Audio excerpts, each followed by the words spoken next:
হঠাৎ করে আমার ঘরের ভেতরেই আমার পরিপ্রেমিকাকে দেখে আমি অবাক হয়ে গেলাম। এতদিন পর সে আমার কথা তাহলে মনে করেছে। সে আমার কাছে কেন এসেছে? প্রায় ৩-৪ দিন তার সঙ্গে আমার দেখা হয় না। সেদিন যে সে রাগ করে এখান থেকে বেরিয়ে গেল, তারপরে সে আমার কাছে আর আসেনি। আমি চাইলে তার কাছে যেতে পারতাম, তবে সেটা বোধহয় আমার উচিত হবে না সেটা ভেবেই আমি যাইনি। আমি যখন তার কাছাকাছি এগিয়ে যাব, ঠিক তখনই আমি খেয়াল করলাম তার পেছনে কামেল জিন দাঁড়িয়ে আছে, মানে তার বাবা।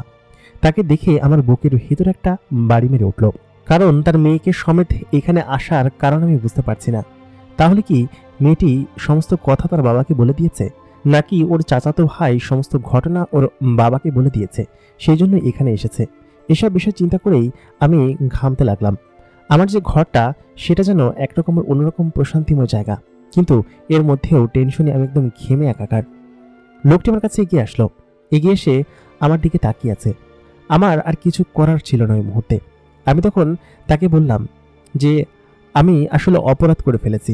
আমি জানি এই ভুলের কোনো ক্ষমা নেই, তবে আপনি আমাকে যে শাস্তি দিবেন সেই শাস্তি আমি মাথা পেতে নিতে রাজি আছি। তো তখন তিনি আমাকে বললেন যে তুমি যে ভুলটা করেছো সেটার অবশ্যই শাস্তি তুমি পাবে। তুমি এটা কাজটা একদমই ঠিক করনি, এবং শাস্তিস্বরূপ তোমাকে যেটা করব সেটা আমি তোমাকে পরে জানিয়ে দিব। তবে তুমি যেটা করেছো, তুমি আমার কাছ থেকে অনুমতি নিতে পারতে বা আমাকে জানাতে পারতে। তুমি আগেই এই কথা বলতে বলতে আমি তাকে থামিয়ে দিয়ে বললাম, আমি জানি আমি ভুল করেছি, তবে সেটা আমার হাতে পুরোপুরিভাবে ছিল না। আপনার মেয়েই আমাকে ফোর্স করেছে এটা করার জন্য। তবে আমি এখন পর্যন্ত আপনাকে সম্মান করি বলেই বিগত 4 দিন আপনার মেয়ের সঙ্গে আমি দেখা করি না, কিছুও করি না। ওই আমার কাছে আসে। আমি জানি আমার কাছে আপনার সম্মানই সব থেকে বড়, এবং আপনার সম্মানকে আমি নিজে সম্মান করি। তো তখন সেই কামেল জিনটি বলল, হ্যাঁ, তোমাকে তো শাস্তি দিতেই হবে। তুমি এখন আমার সঙ্গে চলো, এবং তোমাকে শাস্তি আমি এইখানে নয়, আমার জগতে নিয়ে দিব, এবং জিনের জগতে সকলের সম্মুখে তোমার শাস্তি দিতে হবে। না হলে আমি মাথা নিচু করে ফেললাম। তিনি আমাকে না হলের পর আর কিছু বললেন না। আমি তখন বললাম, আচ্ছা ঠিক আছে, আপনি আমাকে সঙ্গে করে আপনার ওইখানে নিয়ে যান। তারপর যে শাস্তি আপনি দিতে রাজি, আমি সেটা মেনে নিতে অবশ্যই বাধ্য। তারপর সে বলল, আচ্ছা ঠিক আছে, চলো এটার ভেতর দিয়ে চলো। সে সেই লুপহোলটাকে তার বাড়ি পর্যন্ত শিফট করলো। কোনো একটা জাদু বলে সে চাইলে এটা খুব সহজেই করতে পারে, কারণ ওই এলাকার কামেল জিন সে, এবং একজন সর্দার। সর্দার চাইলে যে কোনো কিছু করতে পারে, এবং সেটা মুহূর্তের ভেতরে। আমার পেছনে দাঁড়িয়ে আমার পরিপ্রেমিকা বলছে, বাবা তুমি কি করছো? তখন সে বলল কি যে, তুই চুপ থাক, আমি যা করছি ভেবে চিন্তেই করছি, এবং যেটা করছি তোর ভালোর জন্যই করছি। তুই একদমই কোনো কথা বলবি না, আমার সঙ্গে সঙ্গে চল, কি করি শুধুমাত্র সেটা দেখবি। তারপর ও আমার পেছন পেছনে আসতে শুরু করলো, এবং আমি সেই কামেল জিনের পেছন পেছন দরজার ভেতর দিয়ে সেই অন্ধকারচ্ছন্ন গলির ভিতরে ঢুকে গেলাম, যেটা কিনা তাদের রাজ্যের সাথে কানেক্ট করা।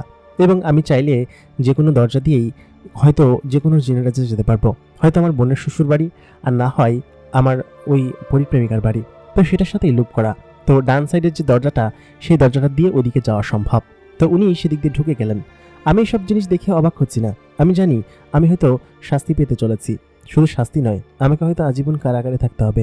আমি যে তার জীবন বাঁচিয়েছি সেটা এক মুহূর্তেই নষ্ট হয়ে গেল শুধুমাত্র এই কারণেই, যার কারণে আমি খুবই মন খারাপ করেছিলাম। আর দ্বিতীয় কথা হচ্ছে, আমি তাকে পাগলের মতো ভালোবাসলেও তার প্রতি আমার অনীহা এই জন্যই জন্মেছে যে আমি কামেল জিনকে ধোঁকা দিতে পারবো না, কারণ তিনি আমাকে বিশ্বাস করেই তার মেয়ের সঙ্গে নানান জায়গায় পাঠিয়েছিলেন এবং নানানভাবে আমাকে সাহায্য করেছেন।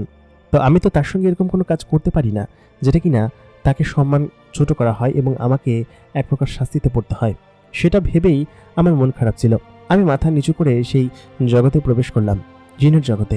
তারপর সেই সাদা গালিচার উপর দিয়ে আমি হেঁটে যাচ্ছিলাম। বিশাল আকৃতির সেই বাড়িটার সামনে দাঁড়িয়ে এখন আমার পরিস্থিতি দেখে আমি নিজে অবাক হচ্ছি। তারপর হেঁটে আমি রাজদরবারের কাছে গেলাম, যেখানে গম্বুজের মতো বিশাল আকৃতির একটা হল রুম রয়েছে এবং বেশ কিছু চেয়ার রয়েছে ওইখানকার রাজ সভাসদ এবং অন্যান্য জিনেদের বসার জন্য। আমাকে সেখানে নিয়ে বসানো হলো, সেখানকার একটা সিটে। পাশে আমার যে পরিপ্রেমিকা ছিল তাকে বসানো হলো। আমি আসলে কিছু বুঝতে পারছিলাম না যে এখানে কি ঘটছে এবং আমার সঙ্গে এরা কি করার চেষ্টা করবে। সব মিলিয়ে আমার সবকিছু কেমন যেন ভ্যাবাচাকা খেয়ে যাচ্ছিলাম। আমার পরিপ্রেমিকাকে আমার পাশে কেন বসানো হলো, সমস্ত সভাসদদেরকে ডাকা কেন হচ্ছে সেটা তো বুঝতে পারছি। নিশ্চয়ই আমাকে শাস্তির এলান করবে এবং নিশ্চয়ই সারা জীবন আমাকে কারাগারে বন্দী থাকতে হবে। আমি বসে বসেই কারাগারের জীবনের কথা ভাবছিলাম। তাছাড়া তো আমার আর কিছু করার নেই। খানিকক্ষণ বাদে সেই কামেল জিন আরো দুজন লোক নিয়ে উপস্থিত হলেন। এদের মধ্যে একজন হচ্ছে এই এলাকার বিশ্বস্ত সেই মন্ত্রী, যে কিনা এই এলাকার মন্ত্রণালয়ের দায়িত্বে আছেন এবং সমস্ত কার্যক্রম তিনি করে থাকেন এবং নগর উন্নয়নের জন্য যত কিছু করা লাগে তিনি এই সমস্ত কিছু করে থাকেন। তিনি বক্তৃতা শুরু করার খানিকক্ষণ বাদেই ঘরের ভেতরে একটা কালো ধোঁয়া প্রবেশ করলেন। সেই ধোঁয়ার মধ্যে থেকে একটা মানুষের রূপান্তর হয়ে গেল। এটা একটা জিন ছিল এবং সেই জিনটা তার সর্দারকে কিছু একটা বললেন। এটা বলতে বলতেই তিনি তখন আমার দিকে তাক করে তাকিয়ে বললেন কি যে, এই শোনো, তোমাকে এখন এখান থেকে একটু যেতে হবে, তুমি দ্রুত যাও। আমি বললাম কি হয়েছে? তখন সেই লোকটি আমাকে বলে উঠল যে আপনার বোন অসুস্থ হয়ে পড়েছে আপনাকে না দেখতে পেয়ে। আসলে ওইখানে তার মতো কাউকে দেখতে পাচ্ছে না তো, যদিও তার হাজব্যান্ড তাকে সর্বোচ্চ সময় সেবা দিয়ে যাচ্ছে এবং তার আশেপাশে আছে, তবে আপনাকে দেখতে চাচ্ছে। আমি তখন তড়িঘড়ি করে সেখান থেকে উঠে পড়লাম। উঠে বাইরে আসতেই ছাদের কাছে একটা বাহন আমার কাছাকাছি এগিয়ে আসলো এবং পেছন পেছন আমার পরিপ্রেমিকা আমার সঙ্গে সঙ্গে দৌড়ে আসছে। বলল কি যে, এই দাঁড়াও, আমিও যাবো। আমি বললাম তুমি আমার সঙ্গে এসো না, তোমার জন্যই আজকে আমার এই করুণ পরিণতি। আমি জানি না আমার জেল হবে নাকি ফাঁসি হবে, তবে সেটা করে যদি তুমি খুশি থাকো তাহলে খুশি থাকো, আমি যাচ্ছি। ও জোর জবরদস্তি করে আমার পেছন পেছন চলে আসলো। তারপর আমার পাশে বসে আমার হাতটা শক্ত করে চেপে ধরলো। বলল কি যে, তোমার কিছু হবে না, আমি থাকতে তোমার কি হবে বলো তো? তোমার কোনো কিছুই হতে দিব না, তুমি এত চিন্তা করো কিসের জন্য? তারপর আমি সেই বাহনে করে আমার ছোট বোনের সেই জিনের বাড়িতে চলে আসলাম। আমি যখন সেখানে নামলাম আমি দেখলাম আমার ছোট বোন সেখানে বসে কান্না করছে। তার সঙ্গে সঙ্গে সে দৌড়ে এসে আমাকে জড়িয়ে ধরলো। বলল কি যে, ভাইয়া তুই আমাকে ছেড়ে কোথায় গেছিলি? এখানে সবাই কেমন জানো? আমি জানি যে এটা আমার শ্বশুর বাড়ি এবং এখন থেকে এখানেই থাকতে হবে। আমার জামাই চাইলে আমাকে সমস্ত কিছু এনে দিচ্ছে, তবে কেন যেন তোমাদেরকে ছাড়া ভালো লাগছে না। আমি তখন বললাম, তোর জন্য তো সেই সুযোগ রেখেছেই, তুই যখনই মন খারাপ হবে তোর হাজব্যান্ডকে বলবি যে ওই লোক বল দিয়ে তোকে নিয়ে যেতে, আমাদের বাড়িতে একদমই কাছে, বাড়ি থেকে ঘুরে আসবি। ও তখন বললো, না আমার তোমাকে দেখতে ইচ্ছে হচ্ছিল, আমি বাড়িতে গিয়েছিলাম, তোমাকে পাইনি। তুমি নাকি গত রাত থেকেই কোথায় চলে গিয়েছো? তুমি যে ওদের ওইখানে আছো সেটা তো আমি জানতাম না। আমি বাড়িতে গিয়ে তোমাকে খুঁজে পাইনি। আসলে এতদিন তোমার সঙ্গে একসাথে থাকা হয়েছে তো, যার কারণে তোমাকে ছাড়া আমার ভালো লাগছে না। আমি তখন বললাম, আচ্ছা ঠিক আছে, আমি আছি তো সবসময় তোর সঙ্গে, এত চিন্তা করিস কিসের জন্য? আমি মাঝে মধ্যে তোকে দেখতে আসবো, আর তোর মন খারাপ হলে তুই চলে যাবি, সমস্যা কি? আসলে আমি গতকালকে একটা কাজে গিয়েছিলাম, ওই কামেলজিন আমাকে ডেকেছিল, যার কারণে আমি ওনার সঙ্গে একটা কাজে ছিলাম। আসলে আমি তো বলতে পারছি না যে আমার শাস্তি হতে চলেছে, বা উনি সমস্ত সভাসদদেরকে ডেকে আমাদেরকে এরকম একটা বিপদের মধ্যে ফেলেছেন, সেটা আমি বলতে পারছি না। যাই হোক, আমার বোনেরা সুখে আছে, এটাই হয়তো সব থেকে বড় বিষয়। আর আমি যা হয় হবে সেসব বিষয় নিয়ে আমি ভাবছি না। তারপর আমি দুপুর পর্যন্ত সেখানে থাকলাম এবং দুপুরের খাবার দাওয়া শেষ করে আমি বললাম, আচ্ছা ঠিক আছে, আমি এখন চলে যাচ্ছি, তবে এক কাজ করিস, তোর যখনই খারাপ লাগে তুই ওদিক দিয়ে আমার এখানে চলে যাস, ঠিক আছে? আর আমি আসবো মাঝে মধ্যে, তোর সঙ্গে খোঁজ নিতে আসবো। এটা বলে আমি সেখান থেকে বেরিয়ে আসলাম। আমার মনটা খুব খারাপ ছিল। আমি জানি আজকের পর থেকে আমাকে কারাগারে থাকতে হবে, অথবা আমাকে যদি ফাঁসি দিয়ে দেয় বা অন্য কোনো শাস্তি দিয়ে দেয়, তাহলে তো আমি আমার বোনের সঙ্গে দেখা করতে পারবো না। ও তখন কি করবে? ও কি আমার জন্য এরকমভাবে কান্না করতে থাকবে? আমার তখন ভীষণ খারাপ লাগতে শুরু করলো। আমার মন খারাপ দেখে আমার পরিপ্রেমিকা আমার পাশে বসে বলল কি যে, এত মন খারাপ করছো কিসের জন্য? আল্লাহ যা করেন ভালোর জন্য করেন, তুমি মন খারাপ করো না তো। ও এক প্রকার আমাকে ম্যানিপুলেট করতে লাগলো এবং বলল কি যে, না না, তুমি এরকম মন খারাপ করো না, তোমার মন খারাপ দেখলে আমার ভালো লাগে না। আমি তখন বললাম, ভালো যদি লাগতোই তাহলে তো আমাকে এরকম একটা বিপদে ফেলতে পারতে না। এগুলো বলতে বলতেই আমি বাড়ির কাছাকাছি চলে আসলাম, মানে ওদের রাজ্যের কাছাকাছি। আমি গাড়ি থেকে ওর হাত ছাড়িয়ে নেমে পড়লাম। ও আমাকে কিছু একটা বলতে চাইছিল, তবে আমি সেটা বলতে দিলাম না। ও আমাকে তখন বলতে লাগলো, আহা তুমি আমার কথা তো শুনে যাবা, কিছু তো একটা তো তোমাকে বলছি। ওর আনন্দ এবং উচ্ছ্বাস ভরা মুখ দেখে আমার কেন যেন ওর প্রতি রাগ হচ্ছিল। আমার সামনে কি একটা শাস্তি হতে চলেছে আর ও উচ্ছ্বাস ভরা মুখটি এরকমভাবে বসে আছে, আমাকে সান্ত্বনা দেওয়ার চেষ্টা করছে। এসব ভেবে আমার ভীষণ রাগ হচ্ছিল, যার জন্য ওর সাথে কথা বলতে আমার ইচ্ছে হচ্ছিল না। তবে আমি ওকে ভীষণ ভালোবাসি, এই জন্যই হয়তো ওর প্রতি আমার সেই ঘৃণাবোধটা আসছে না। তবে যাই হোক, আমি শাস্তি মাথা পেতে নিতে রাজি আছি। আমি জানি এই দিনটি আমার জন্য অপেক্ষা করছিল। তারপর আমি অন্দরমহলে চলে গেলাম। যাওয়ার পরে আমি সেখানকার দূতকে বললাম যে আমি ফিরে এসেছি, আপনার বিচার কার্য শুরু করতে বলেন এবং আপনার মহারাজকে ডেকে নিয়ে আসেন। তারপর তিনি ভিতরে গেলেন। বেশ খানিকক্ষণ সেখানে বসে থাকলাম।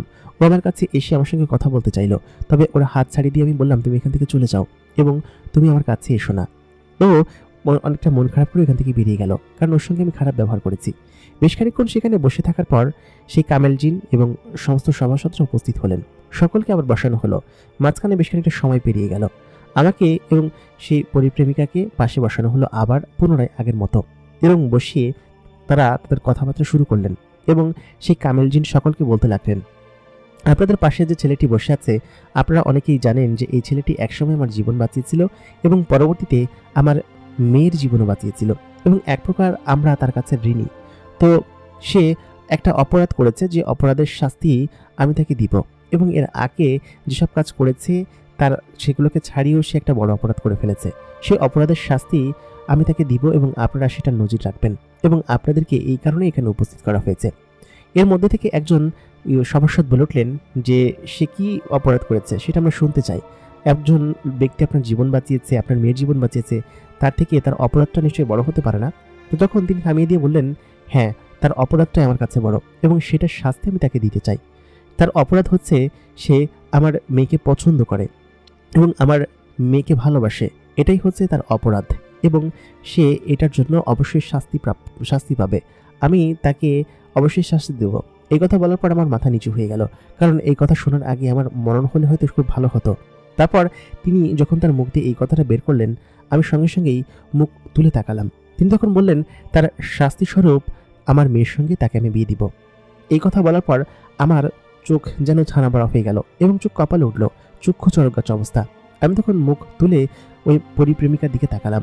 তখন ও আমাকে বলল, হ্যাঁ, এটাই সত্য, এবং বাবা আমাকে নিশ্চিত করেছে যে সে তোমাকে আমার সঙ্গে বিয়ে দিবে এবং আমাকে তোমার সঙ্গে, এটাই সে নিশ্চিত করেছে, এবং এটা বলার জন্য গতকাল রাতে তোমাদের এখানে গিয়েছিল। তবে তুমি তার কাছে আগেই যেভাবে ক্ষমা চাইলে, তোমাকে এর আগে একটু ভয় দেখানোর চেষ্টা আর কি। আমি বাবাকে বলেছি যে ও আমাকে অনেকভাবে আমাকে অ্যাভয়েড করেছে, যার কারণে ওকে তুমি আগে একটু শাস্তি দাও, যেন ও শাস্তি পায়, এবং এটা করার জন্য এটা তোমার কাছে রিকোয়েস্ট। বাবা নিশ্চয়ই করতে চায়নি, তবে এটা আমার আদেশে বাবা করেছে। এই কথা বলার পর আমার মুখে অনেকটা হাসি ফুটলো, এবং সকল সভাসদরা বলল কি যে, হ্যাঁ, এটা আপনি ঠিক বিচার করেছেন, ওকে আমরা সবাই পছন্দ করি এবং ও খুব ভালো একটা ছেলে, আপনি এই সঠিক সিদ্ধান্ত নিয়েছেন। তো তখন তিনি বললেন যে এই সিদ্ধান্তটা আমি আজকে নয়, এই সিদ্ধান্ত আমি অনেক আগেই নিয়ে রেখেছি, কারণ এই ছেলেটিকে যখন আমরা সেদিন প্রথম নৌকার ওইখানে দেখেছিলাম এবং তার গল্প শুনেছিলাম এবং তার মায়ের প্রতি ভালোবাসা সম্পর্কে আমরা জেনেছিলাম, তখনই বুঝেছিলাম যে এই ছেলেটার মধ্যে বিশেষ কোনো কিছু আছে, এবং এই ছেলেটাকে আমরা এখানে নিয়ে আসি পুরোপুরিভাবে পরীক্ষা করার জন্য। তিনি যখন আমাদেরকে বললেন যে তিনি আমাদেরকে পার করে দিতে পারবেন না, কারণ তার মা অসুস্থ, যে ছেলে তার মাকে ভালোবাসেন, অন্ততপক্ষে সেই ছেলে জীবনে কোনোদিন খারাপ হতে পারে না এবং কারোর কোনো খারাপ করবে না, এবং তার স্ত্রীকেও নিশ্চয়ই অনেক বেশি ভালোবাসবেন। তো ওই দিন রাত্রেবেলা আমরা মূলত ওদিক দিয়ে যাতায়াত করার সময় ছেলেটার সঙ্গে পরিচয় হয়েছিল, এবং এক প্রকার বিপদে পড়েই তার নৌকায় উঠেছিলাম। দ্বিতীয় দিনও আমরা ঘোর বিপদে পড়ে তার নৌকায় উঠি। এক প্রকার শত্রুপক্ষের হামলায় আমরা প্রায় নাজেহাল হয়ে মৃতপ্রায় হয়ে গিয়েছিলাম, এবং তারা হামলা করলে আমরা নির্ঘাত মারা যেতাম। তবে এই ছেলেটার কারণে আমরা সেদিনকে বেঁচে ফিরেছিলাম। ওই ছেলেটা আমাদেরকে আমাদের কাবিলার এরিয়া পর্যন্ত এগিয়ে পর্যন্ত দিয়েছিল নিজের প্রাণের ঝুঁকি রেখে, কারণ ওই ছেলেটা যাবার পথেও তো ওই জিনেরা হামলা করতে পারত, কিন্তু হামলা করতে পারেনি শুধুমাত্র একটা কারণে। সেটা কারণ হলো ওই ছেলের গলায় আয়াতুল কুরসি সম্বলিত তার মায়ের দেওয়া একটা তাবিজ ছিল। সেই তাবিজের কারণে সে সমস্ত খারাপ জিনেরা ওর কাছাকাছি কখনো আসতে পারেনি, এমনকি এখন পর্যন্ত আসতে পারে না। আমি যখন ওদিনকে ফিরছিলাম তখন আমার বন্ধু আমার সঙ্গে ছিল, এবং আমার বন্ধুকে বলছিলাম যে আমার মেয়ের জন্য আমি জামাই পেয়ে গিয়েছি, এবং সে মানুষ হোক বা যাই হোক, আমি তাতে কোনো কেয়ার করি না, কোনো পরোয়া করি না, সে আমার মেয়ের জামাই হবে, এটাই আমি পণ করেছি। এমনকি এর পরবর্তীতে আমরা তার বিষয়ে খোঁজ করেছি এবং জেনেছি যে সে খুব ভালো একজন ছেলে, এবং তার পরিবারকে কিভাবে সে আগলে রেখেছে। প্রথম দিন যখন তার সঙ্গে দেখা হয়েছিল, আমরা কোনো মানুষের সঙ্গে দেখা হলে এমনিতেই সেই স্বর্ণগয়নাগুলো বা পুরস্কার দিই তাদেরকে, তবে এই ছেলে সেই গহনা নিয়ে কোনো প্রকার লোভ লালসা করেনি, এমনকি তার ছোট বোনের বিবাহের জন্য পর্যন্ত গহনা তার জন্য রেখেছিল। অন্য কেউ হলে হয়তো এটা দিয়ে অনেক খারাপ কাজ করত। এই সমস্ত গুণাবলী দেখে তার প্রতি আমার এক প্রকার ভালো লাগা কাজ করে, এবং তাকে আমি আমার বড় মেয়ের বিয়ের জন্য আপ্যায়ন করি এখানে। মূলত আপ্যায়ন করাটা ছিল একটা আনুষ্ঠানিকতা, কিন্তু আমি চাচ্ছিলাম যে আমার ছোট মেয়ে এবং এই ছেলেটা একত্রে মিশুক এবং তারা একে অন্যকে জানুক এবং একে অন্যের প্রেমে পড়ুক। আমি সেটাই চাচ্ছিলাম, যার কারণে শুরুর দিন থেকেই আমি ওর সঙ্গে ওকে পাঠিয়েছি। আমি কিন্তু চাইলে সেদিনকে তোমাকে গিয়ে নিয়ে আসতে পারতাম, কিন্তু আমি সেদিনকে নিয়ে আসিনি। এটার একমাত্র কারণই হচ্ছে যে আমি চাইতাম যেন আমার মেয়ে তোমাকে জানুক, বুঝুক। আমি যখন প্রথম দিন আমার মেয়ের কাছে গেলাম, যেরকম একজন মানুষকে পৃথিবী থেকে নিয়ে আসতে হবে এবং অমুক জায়গায় থাকে, তুমি তাকে নিয়ে আসবা, তো ও তখন রাজি হয়নি। ও তখন বলেছিল, আব্বা আমি পারবো না, আমার কাজ আছে, আর কি একটা মানুষকে নিয়ে আসবো, ছি আমি তো মানুষের দুনিয়া কখনো যাইনি, ওইখানে গেলে মানুষটা কেমন হয় আমি জানিও না। আমি তখন ওকে বললাম, তুই যাবি তো? ও প্রথম দিন হয়তো সেই লোকটাকে যেরকমভাবে নজরআন্দাজ করে তাড়াহুড়া করে এখানে নামিয়ে দিয়ে গিয়েছিল, কিন্তু তারপর থেকে যখন ওনার সঙ্গে মেশা শুরু করে তখন থেকেই আসলে বুঝতে পারে যে ছেলেটা আসলে কতখানি ভালো এবং কতখানি গুণ সম্পন্ন, এবং আমার কিছু করা লাগেনি, আমার মেয়েই তার প্রেমে পড়েছে। তবে আরেকটা বিষয় ভেবে আমি অবাক হয়েছি, সেটা হচ্ছে প্রেম করার পরবর্তী সময়টাতে ও কত সুন্দরভাবে শুধুমাত্র আমার সম্মানের কথা বিবেচনা করে আমার মেয়েকে ফিরিয়ে দিয়েছে। আমি জানি যে ও আমার মেয়েকে খুব বেশি পরিমাণ ভালোবাসতো এবং এখনও বাসে। ও কিন্তু খুব সুন্দরভাবে আমার মেয়েকে ফিরিয়ে দিয়েছে শুধুমাত্র এইটা ভেবে যে আমরা তাকে এত কিছু দিয়েছি, কিন্তু তার বিনিময়ে তার সম্মান কিভাবে নষ্ট করি, এটা চিন্তা করেই সে আমার মেয়েকে ফিরিয়ে দিয়েছে। তাও একবার না, বহুবার। আমার মেয়ে যখন ওর প্রত্যাখ্যান পেয়ে আমাদের বাড়িতে একদম ফেরত আসে এবং দেখি যে তার খাওয়া দাওয়া সমস্ত কিছু বন্ধ করে দিয়েছে, কোনোভাবেই সে কোনো কিছু করছে না। 3 থেকে 4 দিন আগের ঘটনা। তখন আমি তার কাছে যাই এবং গিয়ে বলি, কি রে মা, তোর কি হয়েছে, তুই বলতো আমাকে। ও তখন আমাকে বলে যে আব্বাজান, আমি তোমাকে একটা কথা বলবো। তার আগে আমি আমার ভাইয়ের ছেলের কাছে এই ঘটনা শুনি যে ওরা দুজন নাকি একে অন্যের প্রেমে পড়েছে এবং একে অন্যের সঙ্গে সবসময় থাকে। এটা শুনে আমি বেশ খুশি হয়েছিলাম। শুধুমাত্র তাই নয়, আমি যখন আমার নিজের মেয়ের মুখ থেকে শুনলাম যে আব্বা আমি তোমার কাছে কিছু চাইবো, তুমি সেটা বলো আমাকে দিবে, তখন আমার নিজের মেয়েই আমাকে বলে যে কি সেটা। তো তখন আমি শুনে ওর কাছ থেকে ও যখন আমাকে বলতে শুরু করে যে আমি ওকে চাই, মানে হচ্ছে আমাদের এই মানুষ ছোকরাকে, যে কিনা আমাদের সবাইকে অবাক করেছে, এবং ওকে চাই যখন বললো তখনই আমি বুঝতে পারলাম যে আমার মেয়ের মনে ওর জন্য জায়গা তৈরি হয়েছে এবং এটাই আমি চাইছিলাম। তারপর আমি বলি কি যে ও তো একজন মানুষ, তুমি ওর সঙ্গে এরকমটা কিভাবে করতে পারলে বলো তো? আমরা তো ওকে কোনোভাবেই গ্রহণ করতে পারবো না, আমাদের জিন সমাজ কোনোভাবেই মেনে নিবে না। আর ওর এত বড় সাহস কিভাবে হয় যে আমাদের এরকমভাবে আমাদের মেয়ের সঙ্গে এরকম প্রেমের সম্পর্ক করে? এটা তো কোনোভাবেই সম্ভব না। তো তখন আমার মেয়ে আমাকে বলতে লাগলো, বাবা তুমি যদি আমার এই কথাটা না মেনে নাও তাহলে আমার আর কিছু করার থাকবে না, আমি নিজেকে নিজে ক্ষমা করতে পারবো না, আর আমি তোমার কাছেও থাকতে পারবো না, কারণ আমি ওকে খুব পছন্দ করি, খুব ভালোবাসি বাবা। তুমি জানো যে আমি কি পরিমাণ জেদি, তুমি আমার জেদ দেখতে চাও, আমি না খেয়ে মারা যাবো। তো তখন আমার কথা শুনে আমার বাবা বললো কি যে আচ্ছা ঠিক আছে, আমি তাহলে সব কিছু মেনে নিচ্ছি। তো বাবার সাথে সেদিনকে আমার এই কথাই হয়। তো এই যে বাবা যে এরকম আইডিয়া করে রেখেছে সেটা তো আমি জানি না। তারপর বাবা কি করলে তুমি? তো তখন সেই কামেলজিন আবার বলতে লাগলেন যে আমি তখন তোমার তোমার কথা শুনলাম এবং আমি তো জানি যে কি হবে ভবিষ্যৎ, সেটা ভেবেই আমি সেখানে গেলাম এবং তোমার কাছে আমি বলে নিয়েছিলাম যে যেন আমি যা বলি শুধুমাত্র তুমি কোনো কথা বলবে না, সেটাই তুমি করলে এবং পরবর্তীতে আমি ওকে এখানে নিয়ে এসেছি। ও হয়তো ভেবেছিল যে ওকে শাস্তি দিব, খুব কড়া শাস্তি, তবে এটাই তোমার জন্য শাস্তি, কি বলো?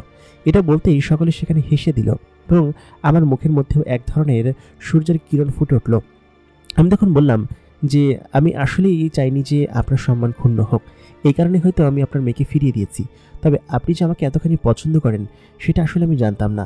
আপনার প্রতি আমি কৃতজ্ঞ, আপনাকে আমি সম্মান করি এবং আপনার স্নেহ আমি যেন সবসময় এভাবেই পেতে পারি, সেজন্য আমার স্নেহে রাখবেন, আপনার স্নেহে রাখবেন এবং আমাকে সবসময় ভালোবাসা দেবেন, এরকম দোয়াতে রাখবেন। তো তখন তেনারা বললেন যে তাহলে সমস্ত কিছু তো ঠিক হয়ে গেল, এবার বিয়ের তারিখ, দিনক্ষণ, অনুষ্ঠান এগুলো সম্পূর্ণ করি, এগুলো সম্পূর্ণ করার পরেই না আসল কিছু হবে। তবে হ্যাঁ একটা কথা, এখন যেহেতু আমাদের 3 পরিবার একত্রিত হয়েই গেল, তোমার বোনকে ওইখানে বিয়ে দেওয়া, আমাদের পরিবারেই তুমি আমাদের মেয়েকে বিয়ে করছো, তো তোমাদের পরিবারের সঙ্গে কিন্তু একটা খুব যোগসূত্র হয়ে গেল এবং তোমার পরিবারের সঙ্গে আমার কিন্তু খুব মিলবন্ধন আছে। বিশেষ করে তোমার মা খুব ভালো মনের মানুষ, সেটা দেখে আমার খুব ভালো লেগেছে। উনি প্রথম আমাকে চিনতেন না এবং আমি যে একটা জিন সে বিষয় সম্পর্কে উনি খটকা লাগিয়েছিল, কিন্তু পরবর্তীতে যখন উনি জানতে পারলেন যে আমি একজন জিন, উনি আমার সঙ্গে যেরকমভাবে কথা বললেন মানে মনে হচ্ছিল না যে একজন মানুষ এবং জিন একত্রে বসে কথা বলছেন। তোমরা আসলে খুব ভালো পরিবার এবং খুব সাহসী পরিবার। এটা বলতেই সকলে সেখানে হেসে দিল এবং বলল আচ্ছা ঠিক আছে, আমরা তাহলে আগামী শুক্রবার ওদের বিবাহের অনুষ্ঠান আয়োজন করি, কি বলেন আপনারা সবাই?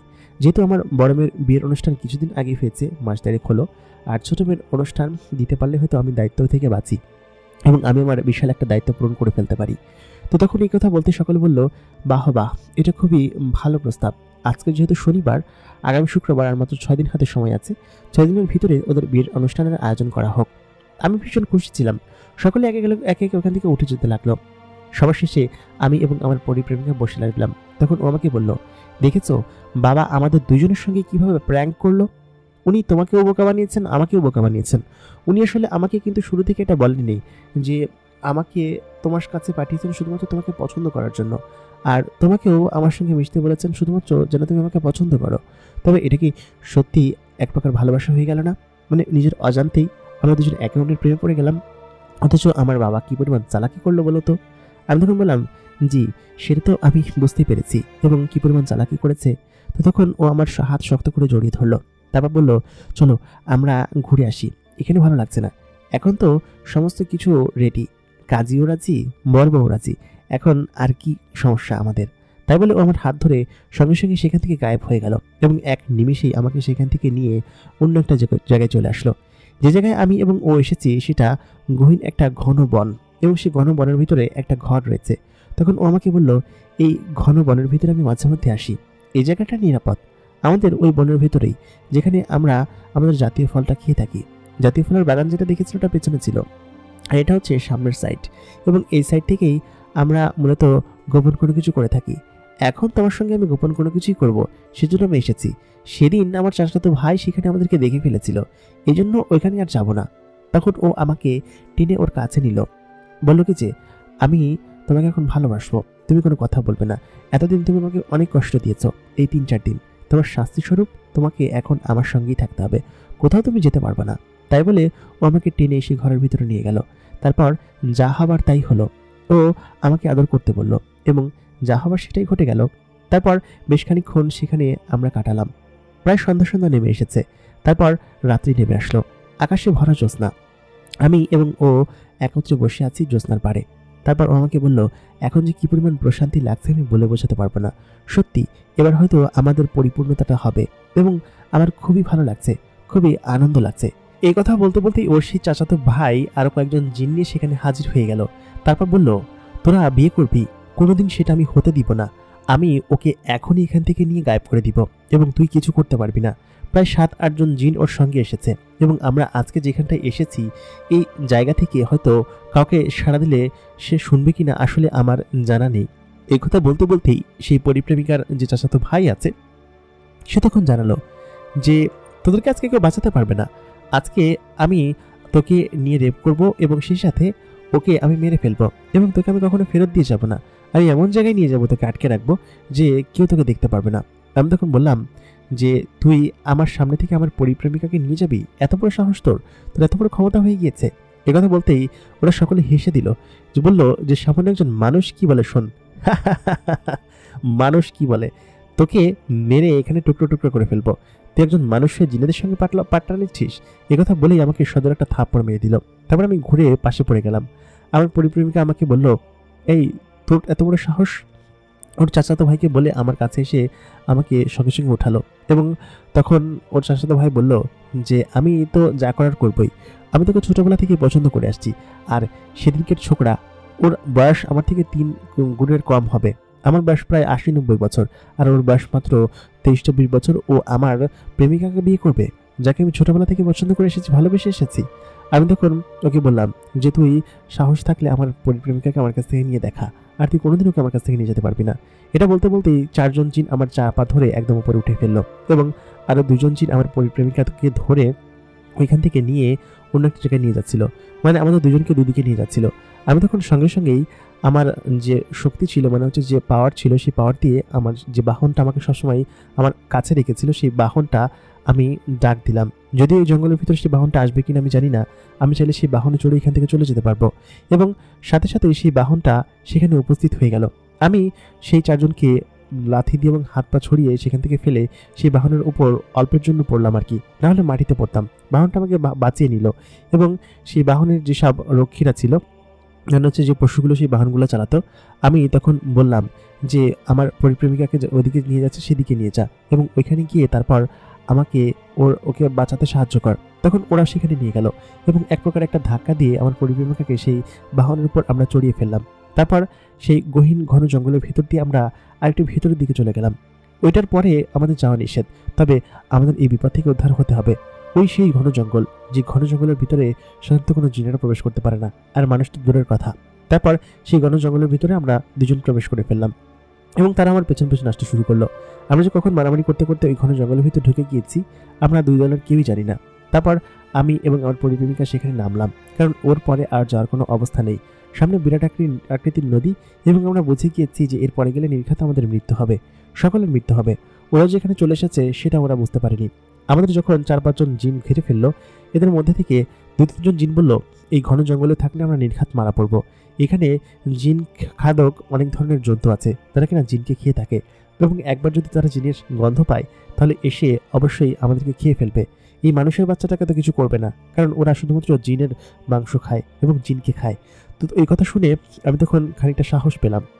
তারপর ওইখান থেকে আমি আমার সেই বাহনকে কানে কানে ইশারা দিয়ে বললাম, তুমি দ্রুত রাজ্যে গিয়ে লোকজনকে ফেরত নিয়ে আসো, না হলে আমরা এখানে নির্ঘাত মারা পড়বো, এবং আমাদের রাজ্যের সমস্ত লোকজনকে খবর দাও। ও সঙ্গে সঙ্গে সেখান থেকে উড়াল দিল এবং উড়াল দিয়ে পেছন পেছন চলে গেল আর কি।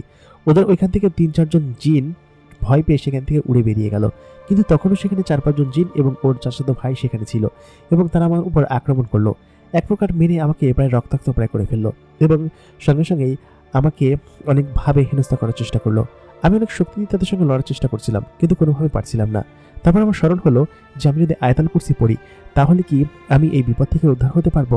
আমি সঙ্গে সঙ্গে আয়াতুল কুরসি পড়া শুরু করলাম, কিন্তু এখানে তাতে কোনো কাজ হচ্ছিল না, তারা তাতে কোনো পাত্তাই দিচ্ছিল না। আমি আরও বেশ কিছু দোয়া কালাম পড়তে লাগলাম, কিন্তু তাতে কোনো তাদের উপর প্রভাব পড়ছিল না। কেন হচ্ছিল না আমি জানি না, আমি কিছু বুঝতেও পারছিলাম না। এদের মধ্যে থেকে 2 জন জিন আমার পরিপ্রেমিককে ধরে আমার সামনে একটু দূরে নিয়েই গাছের সঙ্গে চেপে ধরলো, এবং সেই খারাপ জিনটা যে কিনা আমার পরিপ্রেমিকার সঙ্গে খারাপ কোনো কিছু করার চেষ্টা করছিল, সে তার জামা কাপড় খুলে ফেললো এবং খুলে একদম উলঙ্গ হয়ে গেল। এবং জিনেদের শরীর এই আমি প্রথম দেখলাম পুরুষ জিনেদের শরীর যে এরকম হতে পারে। তখন সে আমার পরিপ্রেমিকার কাছে গিয়ে তার জামা কাপড় খুলতে চেষ্টা করলো। ঠিক সেই মুহূর্তে আমি সর্বোচ্চ শক্তি দিয়ে আমি নাড়াচাড়া দিয়ে তাকে, আমাকে যেসব জিনেরা ধরে রেখেছিল তাদেরকে আমি সরিয়ে দিলাম, এবং সরিয়ে দিয়ে আমি এবার জোরে জোরে খুব মনোযোগের সঙ্গে আয়াতুল কুরসি পড়তে লাগলাম। তখন তারা আমার কাছে আসতে পারছিল না, এবং আমার কাছে যে তাবিজটা ছিল সেই তাবিজটা খুলে যে কখন নিচে পড়ে গিয়েছে সেটা আমি বুঝতে পারিনি। নির্ঘাত ওই তাবিজটার কারণে হয়তো ওরা আমার কাছাকাছি আসতে পারছে। তখন আমার মনে পড়লো যে এই তাবিজটা তো আমি খুলে আমার পকেটে রেখেছিলাম, গতকালকে এই তাবিজের সুতা খুলে গিয়েছে। আমি পকেটে হাত দিতেই দেখলাম সেই তাবিজটা আমার পকেটের ভেতরে রয়েছে। তারপর সেখান থেকে সেই তাবিজটা নিয়ে আমি আমার হাতের ভেতরে রাখলাম, হাতের ভেতরে রেখে সেই জিনগুলোকে দেখাতে লাগলাম। তারা সেই তাবিজের পাওয়ারের কারণে আমার কাছাকাছি আসতে পারছিল না। তারপর আমি যখন সেই খারাপ জিনটার কাছাকাছি গেলাম এবং গিয়ে যখন তাকে পেছন থেকে সেই তাবিজটা দিয়ে একটা আঘাত করলাম, সঙ্গে সঙ্গে সে উড়ে গিয়ে দূরে গিয়ে পড়লো, এবং আমার পরিপ্রেমিকাকে তখন অর্ধ উলঙ্গ করে ফেলেছে প্রায়, তবে তার শরীরের যে লজ্জাস্থানগুলো সেগুলো বের হয়নি এখনো। তারপর আমি আমার জামাটা খুলে সঙ্গে সঙ্গেই তাকে সেটা পরিয়ে দিলাম এবং বললাম, আমি এবার ওদেরকে দেখছি। এই কথা বলতে বলতেই সেখানে 2 গাড়ি ভরে প্রায় অসংখ্য জিন চলে আসলো, এবং তাদের পাশাপাশি আর অসংখ্য রক্ষী জিন চলে আসলো। রক্ষী জিন আসার সঙ্গে সঙ্গেই তাদেরকে আটক করলো। এক প্রকার সেই যে খারাপ জিনটা রয়েছে বা যা তাদের যে ভাতিজা আর কি, তাকে ধরে সেখানেই গাছের সঙ্গে বেঁধে রাখা হলো, এবং আমাদেরকে সেখান থেকে সেফলি উদ্ধার করে নিয়ে আসা হলো। আমি বেশ রক্তাক্ত অবস্থায় প্রায় অজ্ঞান হয়ে গিয়েছিলাম। আর পরিপ্রেমিকা আমার পাশে বসে আমার জন্য কান্না করছে এবং বলছে, এটা কি হয়ে গেল, ও এত বড় খারাপ একটা কাজ আমার সঙ্গে কিভাবে করতে চাইলো, এবং এগুলো বলেই কান্নাকাটি করছিল। পেছনে আরও 2টো গাড়ি আসছিল, সেই গাড়ির সঙ্গে আমার যে হবু শ্বশুর মশাই কামেল তিনি বসেছিলেন, এবং আরও বেশ কিছু রক্ষী জিন ছিল, এবং সেই জিনগুলোকে সেখানে বেঁধে রাখা হয়েছিল যাতে করে তারা সেখান থেকে কোনোভাবে ফেরত না আসতে পারে। এবং সেই চাচাতো ভাই আর কি, ওই চাচাতো ভাইকে ওইখানে ওরকম উলঙ্গ অবস্থায় বেঁধে রাখা হয়েছিল যাতে করে কোনোদিন ফেরত না আসতে পারে, এবং নরখাদকগুলো যেন তাদেরকে খেয়ে ফেলতে পারে। যখন ওই সীমানার বাইরে থেকে প্রায় বেরিয়ে আসছিলাম আমরা, তো তখন আমরা সেখান থেকে অনেক দূর থেকে ভেসে আসা চিৎকার শুনতে পারছিলাম। তার মানে নরখাদক অন্যান্য যেসব বংশের জিনেরা আছে তারা চলে এসেছে এবং তাদেরকে খুব লেখাচ্ছে। আমার সেসব কানে স্পষ্ট বাজছিল, এবং সেসব শুনে আমি যখন প্রায় অচেতন হয়ে পড়লাম, আমার আর সেন্স থাকলো না। আমার সেন্স কতক্ষণ পরে ফিরল আমি জানি না, তবে আমি যখন উঠলাম আমার শরীরে বেশ খানিকটা ক্ষতর দাগ ছিল, এবং আমি যেন সেখানে শুয়ে এক প্রকার ব্যথায় কাতরাচ্ছিলাম এবং খুব কষ্ট পাচ্ছিলাম। আমার পরিপ্রেমিকা আমার পাশে খুব সুন্দরভাবে বসে আমাকে আমার সেবা শুশ্রূষা করছিল। আমি বেশ অসুস্থ এবং জ্বরে ভুগে সেখানেই ওরকমভাবে শুয়েছিলাম। বেশ খানিকক্ষণ পরে দুজন কামেল জিন ওইখানে প্রবেশ করলো। তারা হচ্ছে এই এলাকার বৌদ্ধ। আমার শরীরে বেশ খানিকটা ক্ষত রয়েছে এবং এই ক্ষতর কারণে আমি সুস্থ হতে পারছি না। আমার শরীর থেকে বেশ খানিকটা রক্ত বেরিয়ে গিয়েছে। আমি চোখ মেলে শুধুমাত্র একবার আমার পরিপ্রেমিকাকে দেখলাম এবং দেখে আবার অজ্ঞান হয়ে গেলাম। বেশ খানিকক্ষণ পরে তারা আসলো, এসে আমার পাশে বসে দোয়া পড়ছিল এবং নানান ধরনের কিছু একটা করার চেষ্টা করছিল, সেগুলো আমি বুঝতে পারছিলাম। তারপর তেনারা আমার মাথায় হাত বুলিয়ে দিলেন। হাত বুলিয়ে দেওয়ার পরে আমার যখন চোখ খুলল, আমি দেখলাম সকলে আমার পাশে বসে আছে এবং আমি বেশ খানিকটা সুস্থ অনুভব করছি। মুহূর্তের মধ্যে সুস্থ হয়ে গিয়েছি। তো তখন উনি উঠে আমাকে বললেন যে আমরা মানুষের চিকিৎসা খুব ভালোভাবে করতে পারি এবং চিকিৎসা শাস্ত্রে আমরা বেশ উন্নত। আমি তোমাকে সুস্থ করে তুলেছি, তুমি এখন আর অসুস্থ হবা না এবং তোমার মধ্যে থেকে অসুস্থ হওয়ার যে বিষয়গুলো আছে সেই বিষয়গুলো আমি সম্পূর্ণ ডিলিট করে দিয়েছি। সেটা তুমি এখন থেকে আর অসুস্থ হবা না। এই কথা বলতেই আমার পরিপ্রেমিকা আমাকে শক্ত করে জড়িয়ে ধরলো এবং বলল আমি চাই ও সারা জীবন এরকমভাবেই আমাকে রক্ষা করে যাক এবং আমার নিরাপত্তার একমাত্র সাথী হোক। আমি ওকে আজকেই বিয়ে করব বাবা। এই কথা বলেই কান্না করে আমাকে জড়িয়ে ধরলো এবং বলল আমার সাথে এরকমটা ও অনেকবার করার চেষ্টা করেছে। আমি তোমাকে অনেকবার বলার চেষ্টাও করেছি, তবে ভেবেছি হয়তো আমার সঙ্গে ফ্ল্যাট করে বা খারাপ কোনো কিছু করার সাহস করতে পারবে না। তবে ও এরকম একটা কাণ্ড ঘটাবে সেটা আমি বুঝতে পারিনি বাবা। তুমি ওকে শাস্তি দিয়েছো, খুব ভালো করেছো এবং ও যেন কোনোদিন আর ফিরে না আসতে পারে। কথা বলেই আমার আমি তখন বললাম যে ও যা করেছে করেছে, তবে ওকে এরকমভাবে শাস্তি দেওয়াটা ঠিক হয়নি। তো তখন সেই কামেল জিন বললেন তুমি চেনো না ওকে, ওর বাবা এরকম বেয়াদব ছিল এবং এরকমভাবে নরখাদকদের হাতেই ওর বাবা মারা পড়েছিল। আমার একমাত্র ভাস্তা ছিল। আমি ওকে খুব বখাটে এবং এরকমভাবে বকে যেতে দেখেছি। আমি সেটা দেখে অবাক হচ্ছি যে এরকমভাবে কীভাবে বকে গেল। ওকে তো আমি ছোটবেলা থেকে খুব আদর যত্ন করে মানুষ করেছি এবং অন্যান্য সবার থেকেই আমি বেশি ভালোবেসেছি। তবে ও যে এরকম একটা কাণ্ড করবে সেটা আমার স্বপ্নেও ছিল না। তবে তোমাদের যেহেতু এরকম একটা অসুবিধা হয়ে গেল এবং শুক্রবার আসতে অনেক দেরি, সেহেতু আমি তোমাদের বিয়ের ব্যবস্থা আগামীকালকেই করব। তুমি এখন থেকে সবসময় জিনের নিরাপত্তা নিয়ে ঘুরবে, ঠিক আছে? আমি তখন বললাম এখন হয়তো আর কোনো সমস্যা হবে না, কারণ আমার সেরকম কোনো জিন শত্রু নেই যারা কিনা আমাকে আক্রমণ করবে। তাতে আমার কোনো সমস্যা নেই। আমার তাবিজটা যদি থাকতো তাহলে হয়তো ওরা আমার কাছে আসতে পারতো না। এই হচ্ছে আমার মায়ের দেওয়া সেই তাবিজটা, যেটা কিনা আমি খুলে আমার পকেটে রেখেছিলাম এবং এই কারণে হয়তো এই বিপত্তিটা ঘটেছে। তো তখন তিনি বললেন এক কাজ করো, তুমি ওকে নিয়ে তোমার বাড়িতে যাও এবং গিয়ে তোমার মাকে সমস্ত ঘটনা বলো। তবে এত কিছু বলার দরকার নেই, শুধুমাত্র বলবে যে তোমাদের আগামীকালকে বিয়ে। উনি কি বলবেন আমি জানি না, তবে উনি সম্ভবত রাজিই হবেন, কারণ উনি এই সমস্ত জিনিস দেখেছে এবং আমাদেরকে পছন্দ করেন নির্ঘাত। তো সেহেতু তুমি তোমার মাকে গিয়ে এই সমস্ত ঘটনা বলো যে তোমাকে আগামীকালকে বিয়ে। তার কোনো আপত্তি আছে কিনা? যদি আপত্তি থাকে তাহলে আমরা তার সঙ্গে কথা বলবো। আমি তখন বললাম তার নিশ্চয়ই কোনো আপত্তি থাকার কথা না। এরপর আমরা যে বাহনে করে যাচ্ছিলাম সেই বাহনের পেছনে আরো ৩-৪টা বাহন সঙ্গে করে দিয়ে দিল এবং বলল কি যে আমার পরিপ্রেমিকাই বলল যে আমি লোকহলের ভিতর দিয়ে যাবো না, আমি ওকে নিয়ে আমার মতো করে আমি নিজের মতো করে যাবো, তবে আমাদের সাথে যে বাহন থাকবে ওদেরকে একটু দূরে থাকতে বলল। তারপর আমি ওখান থেকে উঠলাম, উঠে আমি গোসলখানায় গেলাম। আমার পরিপ্রেমিকা নিজের হাতে আমাকে গোসল করিয়ে দিল গরম পানি দিয়ে, তারপর নিজের হাতে আমাকে জামা কাপড় পরিয়ে দিল। এখন আমাদের মধ্যে সেই বিষয়গুলো নেই যে আমরা লজ্জা পাবো এক অন্যের সাথে থাকলে। ও আমাকে খুব সুন্দরভাবে আমার জামা কাপড়গুলো আমাকে পরিয়ে দিল। সেটা ভেবে আমার লজ্জা লাগছিল না, আগে যেমনটা লাগতো।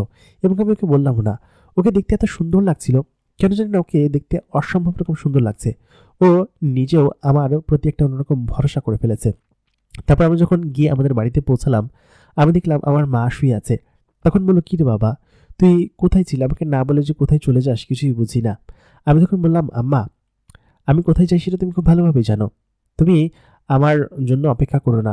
যদি তোমার খারাপ লাগে, এখানে অনেক জিন আছে, তুমি তাদেরকে বলো, ওরা তোমাকে আমার কাছে নিয়ে যাবে। আর আমি যখন বাড়িতে থাকি না, তখন ওরাই তোমার সেবা শুশ্রূষা করবে, ঠিক আছে? আমি তো বিভিন্ন কাজে থাকি। তবে আমি তোমার জন্য একটা সুখবর নিয়ে এসেছি। সেটা তুমি শুনলে কেমন অনুভব করবে জানি না, তবে এটা আমার কাছে সুখবর এবং আমি তোমাকে বলার জন্যই মূলত এখানে এসেছি। আমি ওকে বিয়ে করব এবং আমরা একে অন্যকে ভালোবাসি। একথা বলতেই আমার মা খুব খুশি হয়ে গেল। বলল কি যে ওকে যে আমি কত আগে থেকে পছন্দ করে রেখেছি সেটা তুই হয়তো জানিস না এবং ওকে খুব ভালো লাগে আমার। আমি অনেকবার বলতে চেয়েছি, পরে ভেবেছি যে জিনের একজন বড় মেয়ে, একজন বড় জিন ওর মেয়েকে কি আমার ছেলের সঙ্গে বিয়ে দিবে, সেসব ভেবেই আমি আসলে খুব চিন্তিত থাকতাম। তবে ওকে আমার খুব ভালো লাগে। ওকে আমি কয়েকবার বলেছিও যে কি রে আমার মেয়েটাকে কি তোর পছন্দ হয়? ও তখন শুধুমাত্র হাসতো, কোনো কিছু বলতো না। কিরে মেয়ে, তুই যে আমার বেটাকে এত পছন্দ করিস সেটা আমাকে ওই সময় কেন বললি না? তখন ও লজ্জা পেল, বলল কি যে আম্মা, আমি তো আপনাকে আগে থেকে আম্মা বলি, তো সেই ক্ষেত্রে আপনাকে আগে থেকে কিন্তু বোঝা উচিত ছিল যে আমি ওকে খুব ভালোবাসি এবং খুব পছন্দ করি, তাই না? তো তখন আমার মা বলল কি যে হ্যাঁ, আমি তো সেটা বুঝি রে বেটি, কিন্তু সেটা আমি তো তোকে মুখ ফুটে কখনো বলতে পারিনি, বা তোরা জিন কি ভাববি না না ভাববি, অনেক বড় ঘরের, সেজন্য আমি কিছু বলতে পারিনি। তো তখন আমার পরিপ্রেমিকা বলল, এসব কখনো ভাববেন না, বড় ঘর ছোট ঘর বলে কোনো বিষয় নেই, আপনি মানুষ, ভালো মানুষ, আমি ভালো ভালো জিন, এই জন্য হয়তো আমাদের দুজনের মধ্যে এত বিল। যেহেতু আপনি এসব বিষয় নিয়ে একদমই ভাববেন না, আপনাকে বাবা যেতে বলেছে, এখনই চলুন মানে এখনই চলুন, আপনার অনুমতির অপেক্ষায় আমাদের বিয়েটা আটকে আছে। আমাদের বিয়ের অনুষ্ঠান হওয়ার কথা ছিল আগামী শুক্রবারে, তবে আপনার অনুমতি যদি পাই তাহলে আমরা আজকে রাতেই বিয়ে করব, এবং আজকে রাতেই আসলে আমরা অপেক্ষা করতে চাচ্ছি না। তো তখন বলল, এটা তো খুব ভালো প্রস্তাব, তাহলে ওদের সবাইকে ডাকতে হবে না? তখন আমি বললাম কি যে আচ্ছা, ওদের সবাইকে ডাকবো, আর তুমি আজকে এত তাড়াহুড়ো করছো কিসের জন্য? কালকে বিয়ের অনুষ্ঠান করি, ওরা তো এখনো যায়নি, সবেমাত্র ছোটর বিয়ে হলো, ছোট বোনের আর কি, সেক্ষেত্রে ওরা তো এখনো যায়নি, আগামীকালকে যাবে। ওরা আগামীকালকে দরকার হলে আমার বিয়ে খেয়ে তারপর যাবে। একথা বলতে বলতেই আমার বড় বোন আমার ঘরে হাজির হলো।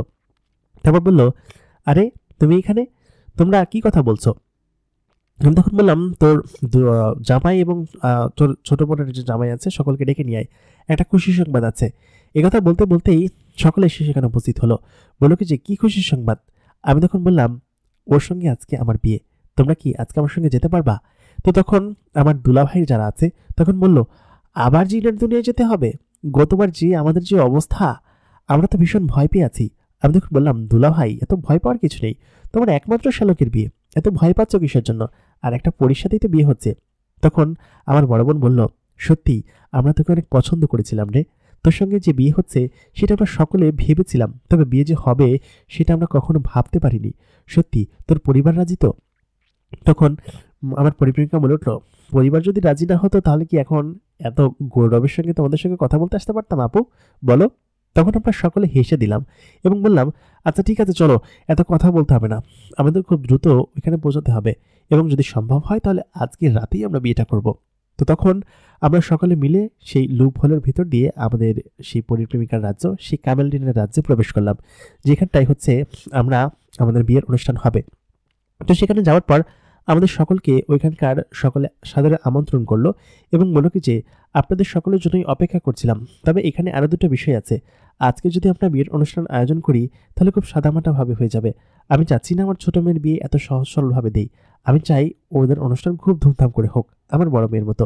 সে তো একটা দিন আমাদেরকে সময় দিন, কালকে সন্ধ্যায় বিয়ের অনুষ্ঠানটা করি।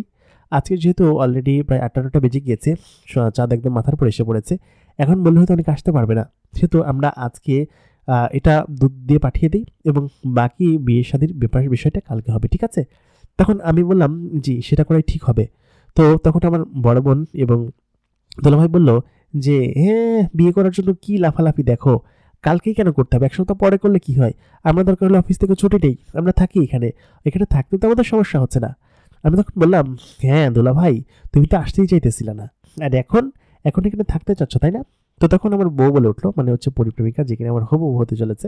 তো সে বলল, হ্যাঁ দুলাভাই ঠিক কথাই বলেছে, 1 সপ্তাহ ওয়েট করলে বা সমস্যা কি? আর দুলাভাই, তোমরা না আসতে চাচ্ছিলে না, তোমরা ভয় পাচ্ছিলে, তাহলে এখন কেন এরকম এখানে থাকার জন্য এরকম ভাবে করছো? আমি তো তোমাদের পিছনে জিন লাগিয়ে দিব। তখন দুলাভাই বলল, এই এই না না না না, এমনটা করো না, জিনে আমার খুব ভয় লাগে। আমি তখন বললাম, দুলাভাই তোমার আশেপাশে সমস্ত জায়গায় কিন্তু জিনেরা ঘিরে আছে, তুমি কি বলো? এই কথা বলতে বলতেই দুলাভাই বলল, আচ্ছা ঠিক আছে, এই এত ভয়টয় দেখানো লাগবে না, এখন আগামীকালকে তোরা বিয়ে কর, আমরা তাড়াতাড়ি এখান থেকে চাই, এখানে থাকতে আমাদের খুব শখ নেই, বুঝছো? এটা বলতে এই সকলে হেসে দিল। তারপর আমি এবং আমার পরিপ্রেমিকা দুজনে 2 রুমে গেলাম। তবে ও কি ওর নিজের রুমে থাকার বান্দা? ও তখন সঙ্গে সঙ্গে রাত হতেই আমার রুমে চলে আসলো। ততক্ষণে সমস্ত জায়গায় দুধ দিয়ে পাঠানো হয়েছে যে আগামীকালকে সকলের বিকালের পরে উপস্থিত হতে হবে।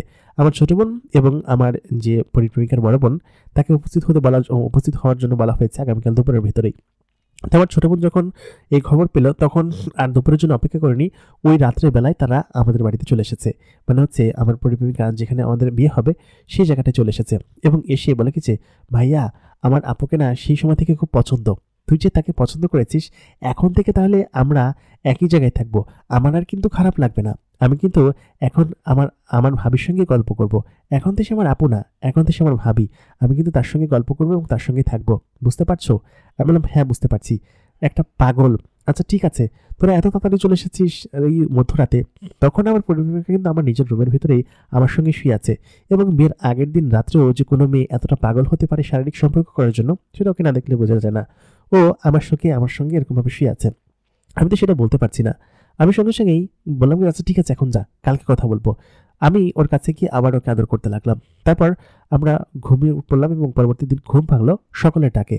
কারণ হচ্ছে, আজকে যেহেতু বিয়ের অনুষ্ঠান, সকল আত্মীয়স্বজন এসে পড়েছে এবং আমাদের সন্ধ্যার দিকে বিয়ের অনুষ্ঠান পালিত হবে, এবং দেখতে দেখতে এক প্রকার সন্ধ্যার সময়টা চলেই আসলো। আমাকে এবং ওকে খুব সুন্দরভাবে সাজানো হয়েছে। আমাকে যে জামাটা পরতে দেওয়া হয়েছিল, সেই জামাগুলো আমার দুলাভাই আমাকে পরিয়ে দিল। বলল কি যে, বেটা, তোর যে ভাগ্য, এরকম একটা সুন্দরী পরিমেয়েকে বিয়ে করছিস, আর আমাকে কিনা তোর বোনের মতো এরকম একটা অসুন্দরী মেয়েকে ধরিয়ে দিয়েছিস, তাই না? আমি বললাম, আপু যদি এই কথা শোনে তাহলে কিন্তু তোমার অবস্থা খারাপ আছে। আমি কি বলে দিব? দুলাভাই বললো, আরে না না, এই কথা বললে আমার রাত্রেবেলা খাওয়ান বন্ধ। তোর যে বোন। আমি বললাম, আচ্ছা ঠিক আছে, বলবো না, এখন খুব সুন্দর মতো পরিয়ে দাও তো। যে শেরওয়ানিটা ওরা বানিয়েছে, খুবই রাজকীয় শেরওয়ানি। এটার ভিতরে প্রায় স্বর্ণালঙ্কারের অভাব নেই। স্বর্ণালঙ্কারের পাশাপাশি হীরা জহরাত এবং খুব দামি দামি জিনিস রয়েছে, এবং সেই সাথে আরও কত জিনিস যে রয়েছে, আসলে আমি বলে বোঝাতে পারবো না। আমাকে দেখতে সত্যি একজন রাজপুত্রের মতো লাগছিল। তারপর যখন আমি স্টেজে গেলাম, আমি দেখলাম আমার পরিপ্রেমিকাকে দেখতে সত্যি এত সুন্দর লাগছিল যে আমি বলে বোঝাতে পারবো না। আমি যেন পাগল হয়ে যাচ্ছিলাম ওর সৌন্দর্য দেখে। ওতে এত সুন্দর করে সাজানো হয়েছে। আমাদের দুজনকে স্টেজের উপর বসানো হলো, এবং সেই সাথে কিছুক্ষণ বাদে কাজে আসলো। সকলে এসে আমাদেরকে অভিনন্দন জানাচ্ছিল। আসলে এখানকার জিনের দুনিয়ার অনেকে আমাদেরকে পছন্দ করে, এবং আমাকে বিশেষ করে পছন্দ করে। তারপর সেই কামেল জিনের বন্ধুটি আসলো, যার সঙ্গে কিনা সেদিন নৌকায় আমার সঙ্গে দেখা হয়েছিল, এবং তিনি বললেন যে, তাহলে তুমি আমার বন্ধুর জামাই হয়েই গেলে। ও যা বলেছিল সেই কথা রেখেছে, এবং তুমিও এরকম একটা কাণ্ড ঘটাবে। আসলে তুমি খুবই ভালো ছেলে। তোমার জন্য আমি দোয়া করি, এবং তুমি যেন সুখী হও। তাই বলে তিনি আমাকে আশীর্বাদ করে একটা আংটি দিয়ে গেলেন, এবং বললেন কি, যেটা তোমাকে সবসময় সব বিপদ থেকে রক্ষা করবে। আমি তখন বললাম, আপনাদের দোয়াই আমার জন্য সবকিছু, উপহারের আর কি দরকার ছিল। এগুলো বলে একজন কাজী এসে আমাদেরকে বিয়ে পড়ালো, এবং সেখানে ধর্মীয় মোতাবেকই আমাদের বিয়ের অনুষ্ঠান হলো। বিয়ে যখন সম্পূর্ণ হলো, আমরা যখন কবুল বললাম, তখন পুরো বাড়ি যেন এক প্রকার কম্পিত স্বরে বেজে উঠল, এবং এক প্রকার উল্লাসের স্বরে যেন চারিদিকে খুব সুন্দরভাবে ছেয়ে গেল। আমাদের বিয়ের অনুষ্ঠান সম্পন্ন হলো, এবং রাত্রেবেলা আমাদেরকে বাসর ঘরে পাঠানো হলো। আমাদের বাসর তো অনেক আগেই হয়েছে, তবে আজকে আমাদের বিশেষ রাত, এবং এই রাতেই আমাদের জীবনের সূচনা। আমি ওকে বললাম যে, চলো নতুন জীবনের সূচনা করি। প্রিয় দর্শক, আমাদের এই সিরিজ গল্পটি আপনাদের কাছে কেমন লাগলো কমেন্ট করে জানাতে কিন্তু ভুলবেন না। শেষ হয়ে গেল আমাদের এই গল্পের সিজন 1। আপনারা যদি সিজন 2 চান এবং সেটা কীরকম হবে সে সম্পর্কিত আপনারা সমস্ত তথ্য জানতে চান, তাহলে আমাদেরকে ইমেল করতে পারেন, অথবা আমাদেরকে কমেন্ট করে জানাতে পারেন। আমাদেরকে কমেন্ট করে অবশ্যই কমেন্ট করবেন। কমেন্ট না করলে কিন্তু সিজন 2 আনবো না। তো সেহেতু সিজন 1 আপনাদের কাছে কেমন লাগলো কমেন্ট করে জানাতে ভুলবেন না। এই গল্পের প্রথম 6টি এপিসোড না দেখে থাকলে এখনই দেখে আসুন। আর গল্পটা অনেক লম্বা হয়েছে, আপনাদের জন্য ফুল এপিসোড খুব দ্রুতই আসতে চলেছে।